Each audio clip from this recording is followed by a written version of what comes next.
Bapak Ibu, para kadang kinasih simbah-simbah lan adik-adik, para rama suster bruder berkah dalem Gusti, sugeng rawuh wonten ing PDSK channel menika. Kados pundi kabar panjenengan? Mugi-mugi bagas kasarasan kesehatan kawilujengan tansah mengku kula panjenengan sami anggenipun nglampahi gesang ing dinten menika. Lan mugi-mugi lumantar panglimbang basa Jawi waosan Injil kula panjenengan sansaya saged nggayuh iman kapitadosan ingkang leres lan mantep. Langkung-langkung anggenipun kula panjenengan bangun paguyuban komunitas ingkang begja rahayu, gesang sesarengan sing asung kebahagiaan, gesang sesarengan sing nyenengake temtu menika dados rana anggenipun bangun paguyuban, bangun persatuan, boten namung ing antarane tiang-tiang Katolik, tiang-tiang seagama, ning ya sacara langsung menapa boten bangun negara. Yen awake dhewe murid dalem Gusti menika guyub, rukun, bersatu, sacara boten langsung ya awake dhewe dadi warganing negara sing asung katentreman, bangun persatuan. Gesang sesarengan sing bersatu, sing rukun kaya Mimi lan Mintuna menika penting. Awake dhewe ya sacara umum ngerti kados simbah-simbah zaman rumiyin, bersatu kita teguh, bercerai kita runtuh. Menika lak slogan sing ngetingalake gesang sesarengan sing nyawiji manunggil menika kuat. Termasuk yen anggenipun ngayahi gesang saben dinten menika keraos awrat, yen bersatu dadi enteng. Setunggalan-setunggalipun terus lung tinulung kados pas jaman Covid kolomben, ana sing terisolasi utawa kudu isolasi sacara spontan, tangga teparo terus nyaosi dahar, tetedan lan sanes-sanesipun dicanthelke nenggon pintu gerbang. Menika lak wujud kados pundi gesang sesarengan sing nyawiji manunggil, bisa lung tinulung tanpa peksa. Ning saksampunipun Covid rampung, awake dhewe pranyata ya terus dhewe-dhewe meneh. Mila termasuk anggenipun kula panjenengan bangun nusa lan bangsa menika nek manunggil nyawiji ya mesti luar biasa. Bangun gereja mbuh sacara fisik menapa rohani yen nyawiji ya mesti luar biasa hasilé. Ning nek cerah sula ya ora peduli, sakarepe dhewe, ora tanggung jawab, ya bakale bubrah. Gusti Yesus sasing lajengaken anggenipun munjuk sembayang ing ngarsaning Allah, mirungganipun sembayang kagem para murid dalem supados manunggil nyawiji kados panunggalaning Allah lan Gusti Yesus. Pramila monggo kita pirengaken sabda dalem Gusti ing dinten menika lan kita wiwiti kanthi sembayang sawetawis. Konjo ing asma dalem Yang Rama saha Yang Putra tuwin Yang Roh Suci. Amin. Suawi sami munjuk. Gusti Yesus sabda dalem Yang Rama ingkang sampun manjalma, mugi karsa ngandika dhateng kawula wonten ing asepen ing telenging manah kawula. KBKO kegiatan lan panglipur ingkang manjing ing sabda dalem kapenuwana kawula mawira ing kawicaksanan dalem. Mugi-mugi srana anggen kawula maos lan mirengaken sabda dalem, kawula sansaya nunggil ing sampeyan dalem. Amin. Waosan Injil kapethik saking Injil Yohanes bab 17 ayat 11b ngantos dumugi 19. Nalika samono Gusti Yesus tumenga ing langit karo sembayang mangkene. Duh Rama ingkang Maha Suci, kula aturi ngreksa tiang-tiang menika ingkang dipun kersakaken setya ing asma dalem, supados samiya manunggil kados kula kaliyan Rama. Sadangunipun kula tasih kempal, tiang-tiang ingkang dipun pasrahaken dhateng kula wau sampun kula jagi lan boten wonten setunggal kemawon ingkang cicir, kejawi anaking bilai ingkang kedah netepi ungeling kitab.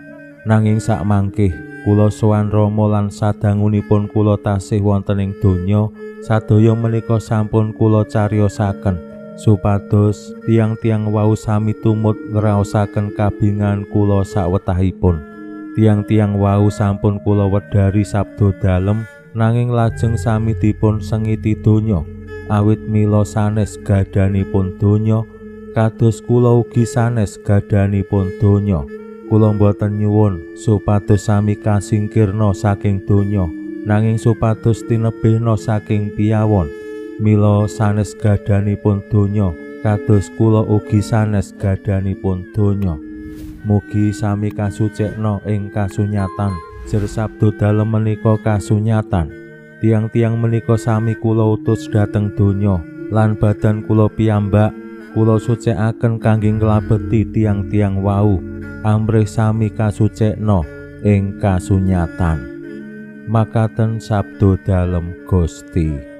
Suawi sami munjuk, Gusti kawula munjuk sembah nuwun karana sabda dalem.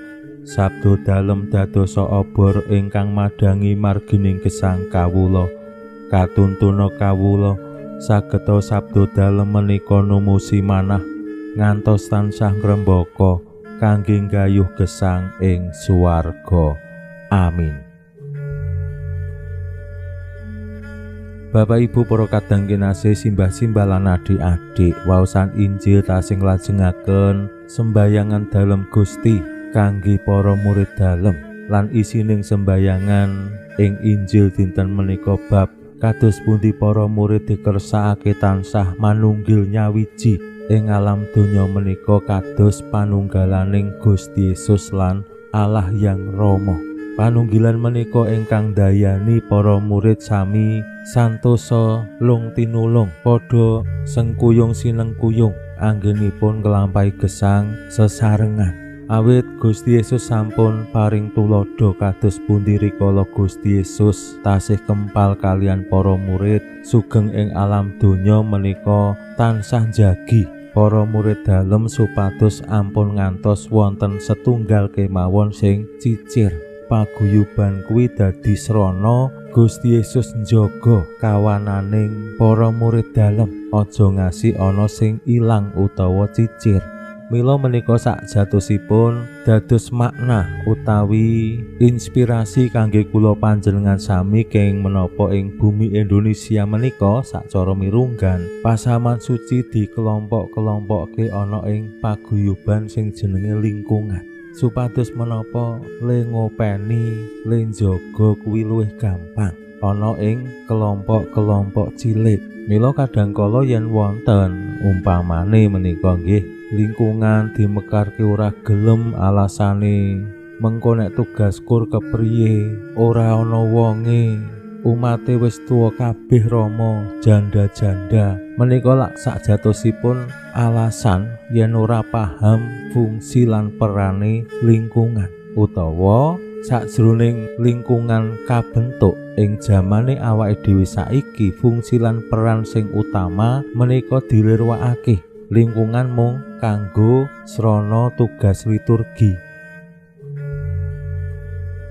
Menika sing mbok menawi kalampah ing jamane awake dhewe saiki, saengga wontenipun lingkungan menika malah rumangsa beban. Wah, nek gawe lingkungan anyar mengko anane mung tugas-tugas, beban-beban sing dipasrahake dewan paroki. Padahal fungsi utama lingkungan menika mbangun lan jaga paguyuban, jaga warganing pasamuan ana ing kawanan-kawanan kecil supados boten wonten setunggal kemawon sing ilang utawa cicir.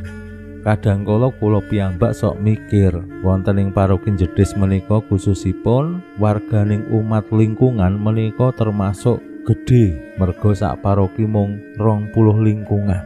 Umate wonten kirang langkung 2000 gangsal atusan menika sing terdata wonten ing eklesia. Ning nek Kanyataanipun mbok menawi mboten ngantos semanten merga nggih dadi dosa asali awake dhewe kabeh. Sok-sok anak-anak sing wis ora domisili ning paroki kene isih kecathet utawa didata ana ing paroki kene, saengga saperangan umat sing wis domisili wonten Jakarta kadangkala rikala ajeng nikah do kesulitan merga apa? Rumangsane wis terdata ning paroki asal padahal wis domisili ning paroki Jakarta.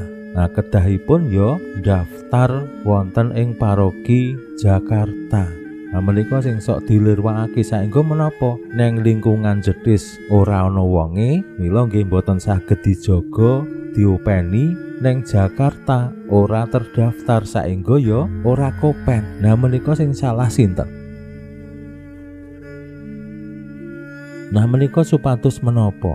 Kados Gusti Yesus, pengurus lingkungan, pengurus paroki bisa njaga, bisa ngopeni umat sing dipitadosake.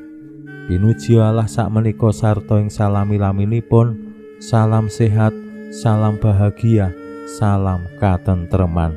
Lan mugi-mugi lumantar panglimbang dinten menika kula panjenengan tansah jinangkung ing berkah dalem Gusti ingkang Maha Kuwasa, Hyang Rama saha Hyang Putra tuwin Hyang Roh Suci. Amin.